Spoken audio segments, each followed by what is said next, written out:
बादल भी गरज रहे हैं। लगता है भीषण बारिश होगी। जल्दी से घर जाना पड़ेगा, वरना रास्ता भी भटक सकता हूँ। बहुत बारिश हो रही थी। भैंस जल्दी जल्दी चला ही जा रहा था। तभी उसे अंधेरे में खड़ा एक प्राणी नजर आया। क्यों भाई, लगता है तुम भी रात भटक गए हो। लेकिन चिंता मत करो, मैं इसी जंगल का प्राणी हूँ। मैं रास्ता जानता हूँ। बताओ कहाँ जाना है? मगर वो चुपचाप खड़ा रहा, कोई आवाज नहीं। जब भैंस ने देखा कि वो प्राणी अभी भी कोई आवाज नहीं दे रहा है, वो दोबारा बोला, अरे कुछ बोलो भी, मुंह में जबान नहीं है क्या? बताओ किस जंगल से हो? कहीं तुम घुसपैठिया तो नहीं हो? तभी बिजली की रोशनी में उस प्राणी का चेहरा बाहर आया। 2 खूंखार मुंह वाला प्राणी, जिसका शरीर तो एक था मगर सिर 2 थे। उसे देख भैंस की सिट्टी पिट्टी गुल हो गई। ये क्या है? ये कैसा प्राणी है? इसके 2 सिर हैं या ये 2 प्राणी हैं? कुछ भी समझ नहीं आ रहा है। जो भी हो, लेकिन भागो रे भागो, वरना मुझे ये खा जाएगा। भैंस ने दौड़ लगा दी, लेकिन उस 2 मुंह वाले प्राणी ने भी दौड़ लगा दी। आगे आगे भैंस, पीछे पीछे वो प्राणी। लेकिन एक जगह भैंस गिर गया और उस प्राणी ने उसे पकड़ लिया और एक जोरदार हुंकार भरी। क्या तुमने कोई आवाज सुनी, या फिर मेरे कान बज रहे हैं?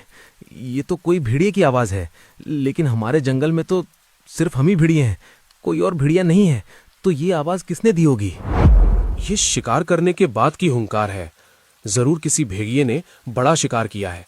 लेकिन ताज्जुब की बात यह है कि हम रात में शिकार नहीं करते, तो फिर कौन भेड़िया इस वक्त शिकार कर रहा होगा, वो भी इतने बारिश में? जरूर कोई घुसपैठिया जंगल में घुस आया है। तुम दोनों तुरंत जाकर पता लगाओ कि कौन है जो हमारी मर्जी के बिना इस जंगल में घुस आया है। दोनों आवाज का पीछा करते करते उस जगह पर आ गए जहां से आवाज आई थी, मगर कोई नहीं था।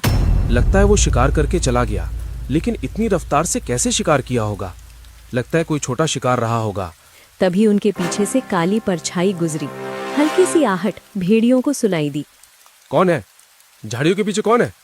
दम है तो बाहर आ, अब बाहर। तभी झाड़ियों से बाहर आता है 2 मुंह वाला वो प्राणी। उसे देख करके दोनों के होश उड़ गए। उन्होंने आव देखा न ताव, सीधे दौड़ लगा दी। बारिश के बीच दोनों दौड़े ही जा रहे थे, लेकिन इस बीच एक भेड़िया फिसल के गिर गया। एक जैसे तैसे सरदार के पास पहुंचा। तुम इतने घबराए हुए क्यों नजर आ रहे हो? क्या हुआ? कोई भूत देख लिया क्या? सरदार, वो भूत से भी खतरनाक दिखाई दे रहा था सरदार। उसके 2 सिर थे और वो एक भयानक दानव है। हमने जैसे ही उसे देखा, दौड़ लगा दी। लेकिन गए तो तुम 2 थे, आए सिर्फ एक हो। दूसरा कहाँ है? कहाँ छोड़ा है उसे?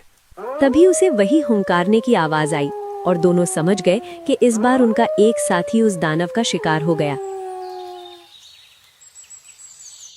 दूसरी ओर जंगल के दूसरे भाग में शेर सिंह अपने साथियों के साथ बात कर रहा था।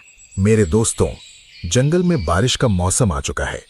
इस मौसम में जंगल की देखरेख करना मुश्किल होता है। इसलिए मैं चाहता हूं कि अब आप जंगल की निगरानी का जिम्मा खुद उठाएं। कोई भी बाहर का जानवर अंदर नहीं घुसना चाहिए। इस बात का ध्यान रखा जाना चाहिए। अरे बिल्कुल शेर सिंह, जंगल सबका है तो जिम्मेदारी भी सबकी होनी चाहिए। हम सब अपने अपने इलाकों के आसपास निगरानी रखेंगे। कोई भी परेशानी होगी तो आपको बताएंगे। तभी भेड़िया और उसका एक चेला उसके साथ सभा में आ पहुंचता है। भेड़िए को देख करके शेर सिंह बहुत हैरान हो जाता है। अरे भेड़िए, तुम यहाँ क्या कर रहे हो?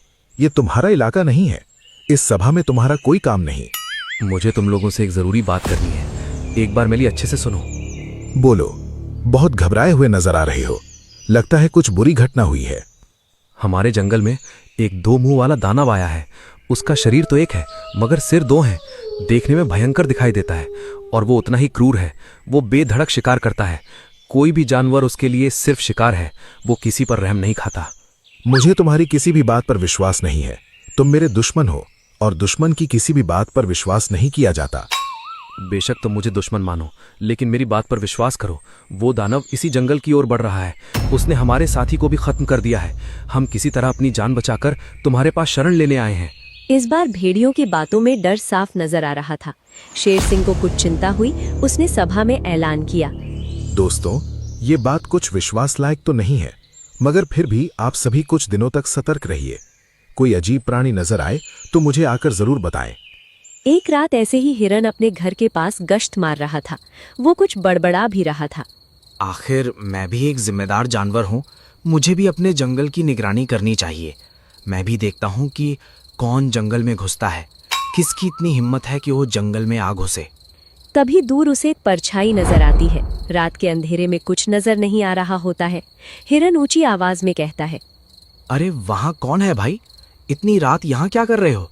जवाब दो। वो परछाई चुपचाप खड़ी थी, कोई हलचल नहीं थी।